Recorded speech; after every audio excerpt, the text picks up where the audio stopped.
Good morning, students. Today I will cover my next topic, exception handling in C++. To understand the exception handling, you have to first understand the meaning of exception. An exception is an event which occurs during the execution of a program that stops the normal flow of program instruction. For example, if I write 4 lines of codes and I have an error in second line of code, then my program will not be executed.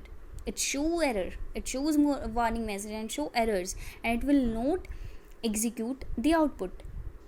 To handle that situation, to handle that error, to handle that exception, there is a concept of exception handling. Now come to its definition.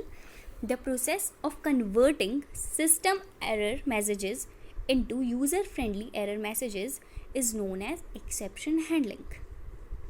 This is the most powerful feature of C++ to handle runtime error and maintain normal flow of C++ application programs. Now, this exception handling can be done through a mechanism, and that mechanism consists of different parts. First part is finding the problem. Suppose I have written the 4 lines of codes and I found my problem. I think that error can be found in second line of code. Then I have done with my first point. I found the problem. I found the exception. That means hitting the exception.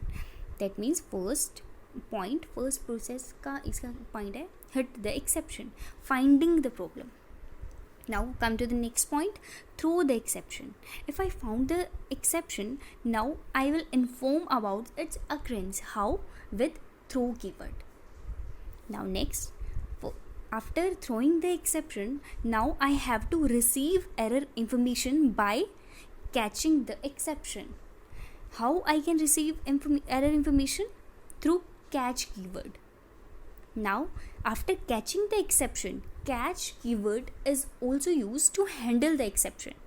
After I have received the error information, now it's a duty of catch statement to handle that, to take proper action. This is known as handling the exception. How I can handle the exception? By taking proper action. This mechanism of error handling can be done through 3 keywords. First, try, throw and catch. In the next lecture, we continue with the same topic.